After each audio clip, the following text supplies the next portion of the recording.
Okay, so first of all, I want to clarify, I'm not actually a sociologist.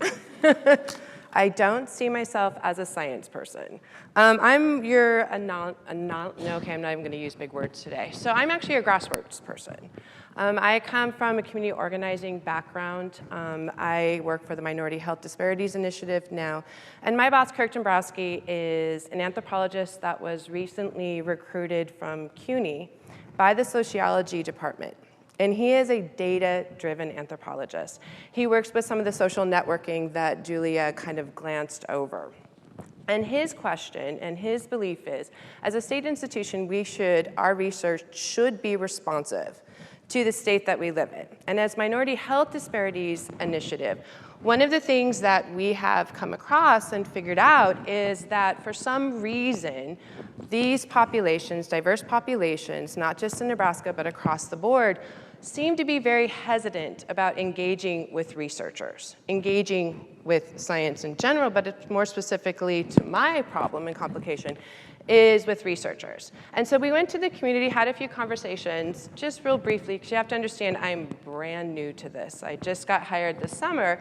And so when my boss said, how do we build trust? How do we get more people engaged? What do we need to do to get the community engaged with our work? Because our work as minority health disparities researchers needs the communities involved. And so when I took, after having done some work in Lincoln about 10 years ago, I went out and asked, and the question was pretty quick. We feel exploited. We feel like when the research comes in, you come into our communities and then you're back out. And so we feel if you want to build trust, you come into our community in the front end and you stay. And so that being the problem put on my plate, and our plate as a whole, then we started kind of asking, what do we need to do to build trust? How are we going to do this? And how are we going to connect the university's mission and our researchers' mission, understanding that, as it's been discussed today, that a lot of your time is very valuable, and not all of your departments think it's great that you're going out and creating great community impact, right? Because your priorities are going to be different than those of us that need to stay in the communities and connect your work to the communities and help build the capacity for the communities to take your work and apply it for community transformation. So I'm just going to go, and so in this conversation, we started working on what we call as community impact research. And so today, I'm just going to provide you an overview of what that is. Did I actually turn it? Okay, so I don't know how to use the machinery. Okay, we're going to try just good old button pushing, right? Is it this way? I know, one of the things that I've realized, I got it finally. One of the things that I've realized as I've watched all the other presentations is I have definitely had a past life where I was all about education and high tech, and apparently when I'm working with rural Nebraska and I'm working with the communities that I'm working with, I have lost all of that. I have driven so many miles in 3 months doing the good old face-to-face. I learned how to use my telephone again, right? And so I was sitting back there today going, my slides have 5 words on them, and, and I don't know how to use the machinery. Okay, so community impact research. So community impact research is responsive research that is used by a community to produce a measurable impact in a defined segment of a population. So when we go into a community, we're going to go front end, in the middle of a research project, and stay afterwards, because we actually want to help these communities use your work to transform and to reach their community goals. Push a button? Ooh, okay.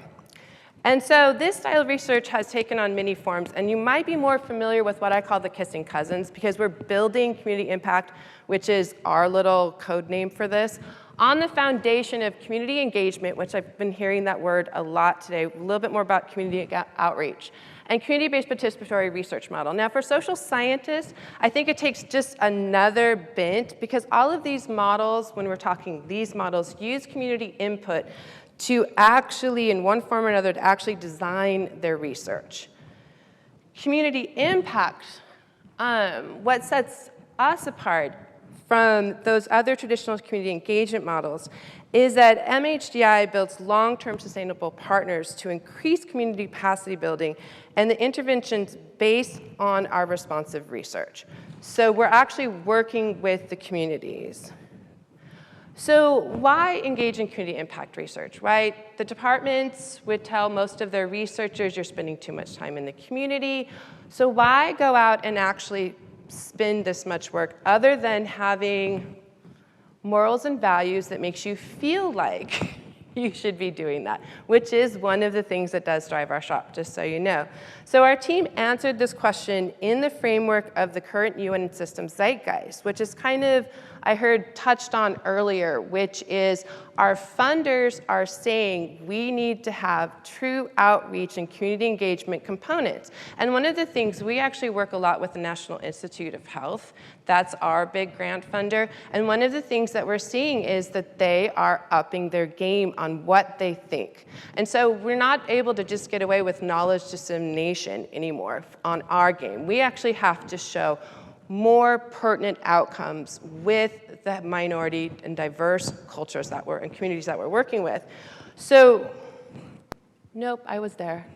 So the question that we came up with is, how do we develop interdisciplinary, interinstitutional responsive research models that are localized and integral to long-term community capacity building and provides measurable outcomes in minority health disparities beyond knowledge production and dissemination, while advocating for a 10-year advancement system that rewards researchers for this time-intensive model of community impact scholarship. See, I told you it doesn't fit on a slide.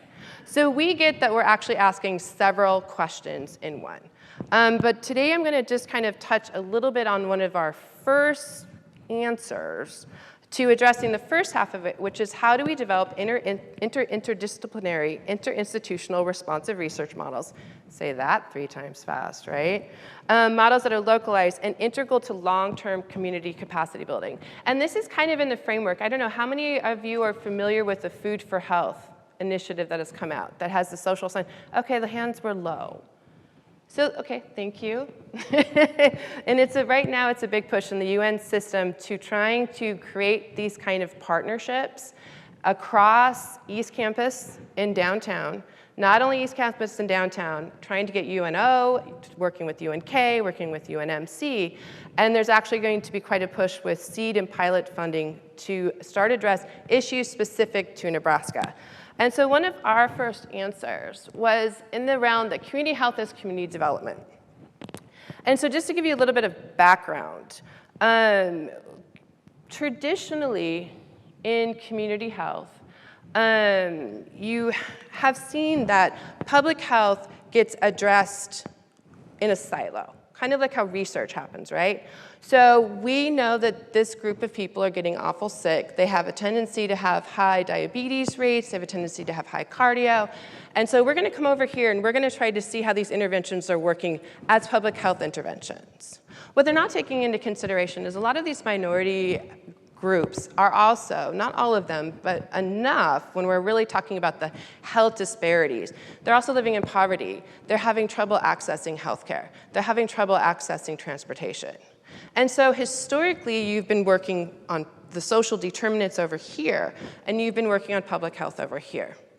What foundations like Robert Woods Johnson Foundation, which is one of the big pushes in public health, has suddenly realized is that you can't start looking at community health without looking at how they're living, the social determinants. And we're also finding out on the community grassroots side, you're not getting very far with having any kind of true impact on poverty, on accessing healthcare, when they're already sick and they're already at the point of needing an acute care. And so we're having to work at the intersections, which I think is a word that about everyone's discipline is starting to work at. And so we have to start working at the intersections. And so for us to then go back to our question, how are we going to create community impact? How are we going to actually be able to have some honest relationships with the community and build trust? Is then we're going to have to actually step back and go, okay, so we got the theory, so now how are we going to put it into action? We got the idea that we have to work at the intersections. So what on earth does that look like in reality? So one of the first things that we do at my MHDI is actually take researchers and connect them with communities. So currently, I am doing a lot of work in Lexington, Nebraska. And I got there because one of our researchers in nutrition on East Campus has decided that she wants to work on the front end of a movement that is starting to build the workforce around community health workers. And community health workers historically actually come from the minority communities in which they are part of, and they are the networker, and they are the people that gets everybody connected, and that's why they were picked to do their job. And this is what she's very interested in. And she wants to know about the impact of community health workers. So there's a movement of getting this organized. We've started hiring these people. This is the national thing. Medicaid's going to change. It's all part of the Affordable Care Act. And the community of Lexington, 5 minutes. The community of Lexington, I don't know if you're familiar with it, but it's a meatpacking town. It's got about 60% Latino. Another good chunk is Somalian. There's been a major white flight. Everybody lives in the suburbs of Cozad and Lake Johnson. And so they, as a community, have come together, and they want to start working on inclusion and start looking at the health disparities that are they're seeing in the Latino and Somalian communities. But they came together, and that's as far as they got. And so our researcher, Virginia Sargez, invited me to come in and start talking about it. So everybody was there, but they needed legs. Virginia wasn't in the place to do it. She needs to get tenure. She needs to publish. And so we stepped in and decided we were going to put our money where our mouth is and started doing organizing there. We've been in the community for about 60 days. And we've already actually found 2 opportunities to do research that we would have just not guessed. One of them was the major manufacturer, and then I'm going to have to speed up. One of them was the major manufacturer had a preventive care that was being utilized quite a bit by its 200-plus Latino male workforce until the recent layoff. And now they won't use it. And so the people who run Orthman's is very curious as to why. So we found Virginia, who is interested in the relationship between the Latino men and their attitude towards healthcare, as well as the relationship of how culture plays into that. And since that time, we've actually found a researcher who is into trust, and we've engaged both of them into the conversation of how can we design research to provide insight to what's going on there. Because as you know, when you look at one small microcosm, quite often it will actually start to reveal a lot of interesting things about their relationship to the larger healthcare. So let me just see how we're doing, because I am talking a lot longer than I thought I was. So the caveat to all of this is that each of this research and community relationships are designed and broker specific to these needs, and that is time consuming. We do understand that. But that is why my boss has specifically created this position to start to really look at the UN system saying this is where we want to go, this is what we want to do, so what are the steps and how do we do that? So we really do, as we're designing this, are considering ourselves on the front edge of this and looking to figure out how we can model this program. Looking to when we go into communities, what's the most effective way when we go into communities that we can work, and as well as how can we broaden our reach across disciplines and become of service to other people that are looking to want to do more of this in-depth community engagement. I think I nailed it. Yep. Any questions? We have 1 minute. Yeah?